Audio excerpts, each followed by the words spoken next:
नमस्कार विद्यार्थी मित्रांनो, आज आपण इयत्ता 7वी बालभारती भाग क्रमांक 3 या पुस्तकातील इतिहास व नागरिकशास्त्र इयत्ता 7वी धडा 7वा स्वराज्याचा कारभार. शिवाजी महाराजांनी स्वराज्याची स्थापना केली. स्वतःच राज्याभिषेक करून घेतला. राज्याभिषेकानंतर त्यांनी दक्षिण दिग्विजय केला. स्वराज्याचा विस्तार झाला. या स्वराज्यात महाराष्ट्रातील नाशिक, पुणे, सातारा, सांगली, कोल्हापूर, सिंधुदुर्ग, रत्नागिरी, रायगड व ठाणे या जिल्ह्यातील बराचसा प्रदेश अंतर्भूत होता.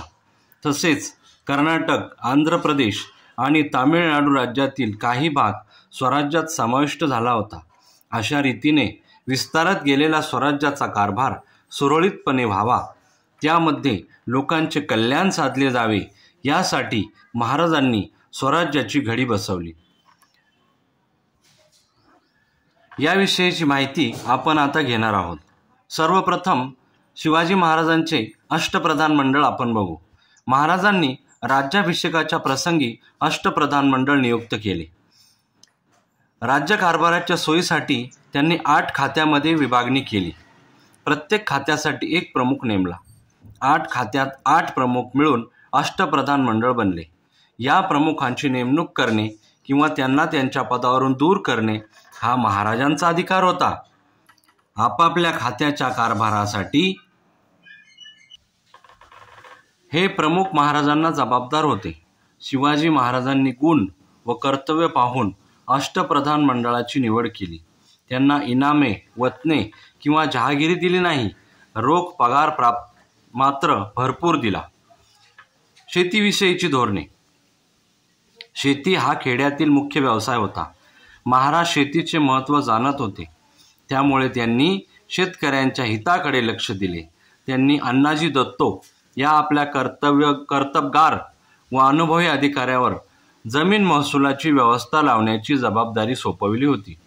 ठरवून दिलेल्या रकमेपेक्षा अधिक महसूल गोळा करू नये अशी ताकीद त्यांनी अधिकाऱ्यांना दिली होती.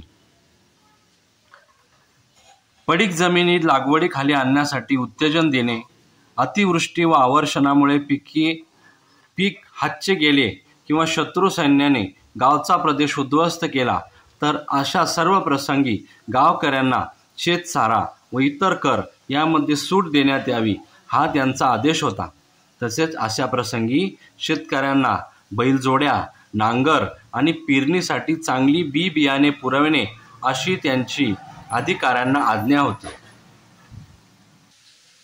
बघा तर, शिवरायांच्या अष्टप्रधान मंडळात कोणकोण अधिकारी कुठल्या पदावर होते आणि त्यांची कामे काय होती ती बघू आता. प्रधानाचे नाव.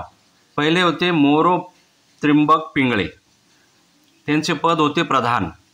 काम होते राज्यकारभार चालविणे आणि जिंकून घेतलेल्या प्रदेशाची व्यवस्था पाहणे. दुसरे होते रामचंद्र निळकंठ मुजुमदार. त्यांचे पद होते अमात्य आणि राज्याचा जमा खर्च पाहणे हे त्यांचे काम होते. अण्णाजी दत्तो हे सचिव होते. सरकारी आज्ञापत्रे तयार करणे हे त्यांचे काम होते. दत्ताजी त्रिंबक वाकणीस हे मंत्री होते. पत्रव्यवहार सांभाळणे हे त्यांचे काम होते. हंबीरराव मोहिते सेनापती होते. सैन्याची व्यवस्था ठेवणे व राज्यरक्षण करणे हे हंबीरराव मोहितेंचे सेनापती या पदावर असताना महत्त्वाचे काम होते. रामचंद्र त्र्यंबक डबीर हे सुमंत होते. परराज्याशी संबंध ठेवणे हे त्यांचे काम होते. निराजीरावजी हे न्यायदानाचे काम करत होते. मोरेश्वर पंडितराव हे पंडितराव होते. धार्मिक व्यवहार पाहणे आणि सर्व धार्मिक कामे करणे हे मोरेश्वर पंडितरावांचे काम होते. तत्कालीन खेड्यांचे अर्थकारण. शेती व्यवसाय हा खेड्यातील अर्थकारणाचा कणा होता. खेड्यात शेती व्यवसायाला पूरक असे व्यवसाय चालत. गावातील कारागीर वस्तूंचे उत्पादन करत ते आर्थिक लोकांच्या गरजा भागवत. स्थानिक लोकांच्या गरजा भागवत. या अर्थाने खेडे स्वयंपूर्ण होते. शेतकरी आपल्या उत्पादनातून आवश्यक तो वाटा कारागिरांना देत.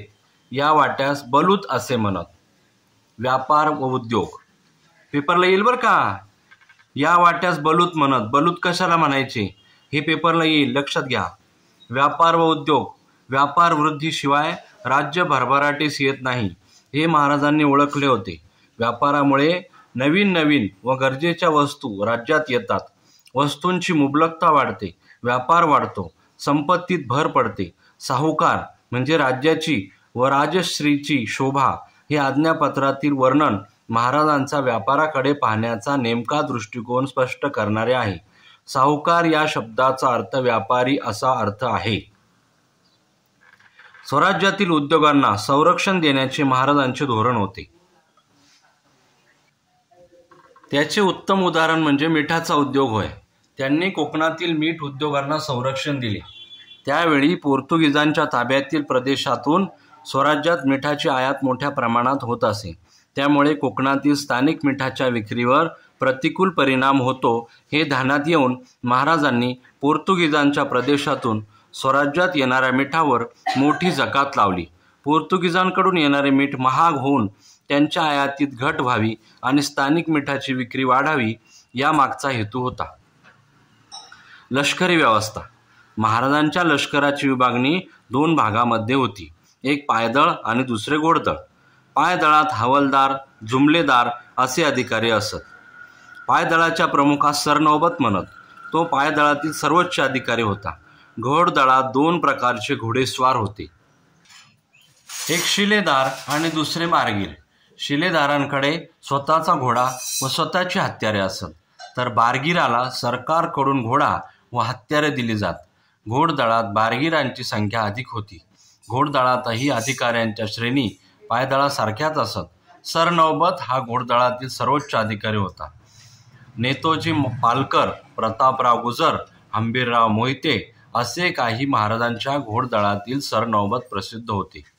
जाणून घेऊया भारताच्या लष्करी दलातील माहिती मिळवा.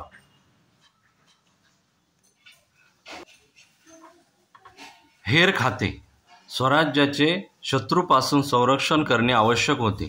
त्यासाठी शत्रूच्या हालचालींची नेमकी माहिती वेळेवर मिळवावी लागे. ही माहिती काढून ती महाराजांना देण्याचे काम त्यांच्या हेर खात्याकडे होते. त्यांचे हेर खाते अत्यंत कार्यक्षम होते. बहिर्जी नाईक हा हेर खात्याचा प्रमुख होता. तो निरनिराळ्या ठिकाणची माहिती काढून आणण्यात पटाईत होता. त्याने सुरतेच्या मोहिमेपूर्वी तेथील खडानखडा माहिती आणली होती. किल्ले. मध्ययुगामध्ये किल्ल्यांचे महत्त्व अनन्यसाधारण होते. किल्ला ताब्यात आला की आजूबाजूच्या प्रदेशावर लक्ष व नियंत्रण ठेवता येते. परकीय आक्रमण झाल्यास किल्ल्यांच्या आश्रयाने प्रजेचे रक्षण करता येते. किल्ल्यावर अन्नधान्य, युद्धोपयोगी साहित्य, दारुगोळा यांचा साठा करता येतो. स्वराज्य स्थापनेच्या कार्यातील किल्ल्यांचे हे महत्त्व आज्ञापत्रात सांगितले आहे. ते असे: हे राज्य तर तीर्थरूप थोरले कैलासवासी स्वामींनी गडावरूनच निर्माण केले. स्वराज्यामध्ये सुमारे 300 किल्ले होते. या किल्ल्यांची बांधणी आणि दुरुस्ती यासाठी महाराजांनी मोठा खर्च केला. रायगड, प्रतापगड, पावनगड यासारखे डोंगरी किल्ले बांधले. किल्ल्यावर किल्लेदार, सबनीस व कारखानीस असे अधिकारी असत. तेथील धान्याची कोठी आणि युद्ध साहित्याची व्यवस्था पाहण्यासाठी कारखानीस हा अधिकारी असे. माहिती आहे का तुम्हाला? शिवाजी महाराजांच्या दुर्ग निर्मितीसंबंधी छत्रपती संभाजी महाराज यांनी बुद्धभूषण या ग्रंथात केलेले वर्णन लक्षणीय आहे. कर्नाटक देशापासून ते बागलान देशांपर्यंत शत्रूंना अभेद्य दुर्गच असे अनेक किल्ले छत्रपती शिवाजी महाराजांनी सह्याद्री पर्वताच्या उत्तुंग अशा शिखर पठाराच्या रांगांवर जागोजागी बांधले. त्यामागचा उद्देश म्हणजे या पृथ्वीचे रक्षण करणे हा होता. त्यांच्या यशस्वी नेतृत्वाने कृष्णा नदीच्या काठापासून ते समुद्राच्या 4ही दिशांभोवती ते किल्ले बांधले होते. रायरी किल्ल्यात ते विजयी आणि सर्व राज्यांमध्ये अग्रेसर असे राजे छत्रपती शिवाजी महाराज राहिले. सागरी किल्ले. महाराजांनी सागरी किल्ल्यांचे महत्त्व ओळखले.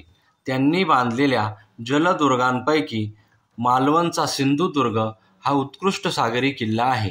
या किल्ल्याच्या बांधणीमध्ये भक्कमपणा यावा म्हणून त्यांनी किल्ल्याच्या पायाभरणीसाठी 5 खंडी शिसे ओतण्याची व्यवस्था केली होती. त्यांनी सिद्धीला शह देण्यासाठी राजापुरीसमोर पदमदुर्ग नावाचा सागरी किल्ला बांधला. आपल्या एका पत्रात या किल्ल्याविषयी ते म्हणतात, पदमदुर्ग वसवून राजापुरीच्या उरावरी दुसरी राजापुरी.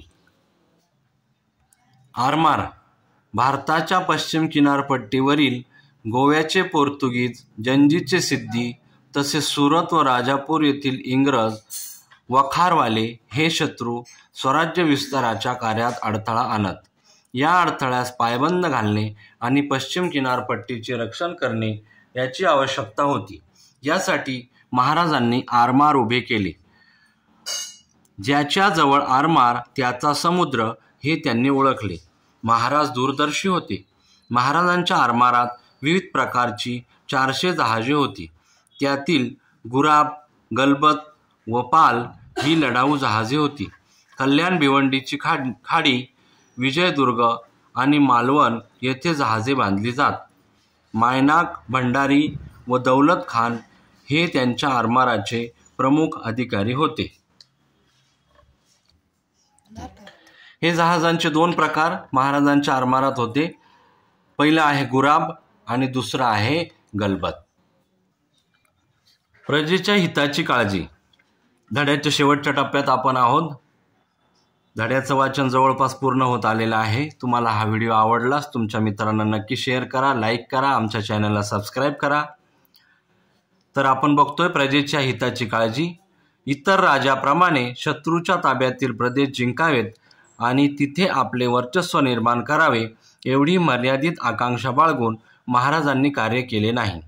प्रजेला स्वतंत्र बनवणे हा त्यांचा मुख्य उद्देश होता. प्रजेला स्वातंत्र्याचा खराखुरा आनंद मिळवून द्यायचा असेल तर राज्यकारभार शिस्तबद्ध असला पाहिजे. प्रजेच्या हिताची सर्वांगीण काळजी घेतली पाहिजे आणि जिंकलेल्या प्रदेशाचे रक्षण केले पाहिजे त्याचे भान त्यांना होते. महाराज केवळ सत्ताधीश नव्हते तर प्रजाहितदक्ष राज्यकर्ता होते हे त्यांच्या राज्यकारभारावरून स्पष्ट होते. पुढील व्हिडिओमध्ये आपण स्वाध्यायात दिलेल्या प्रश्नांची उत्तरे बघणार आहोत. तुम्हाला हा व्हिडिओ आवडला असेल तर आमचं चॅनल सबस्क्राईब करा, तुमच्या मित्रांना सांगा, लाईक करा, शेअर करा. धन्यवाद.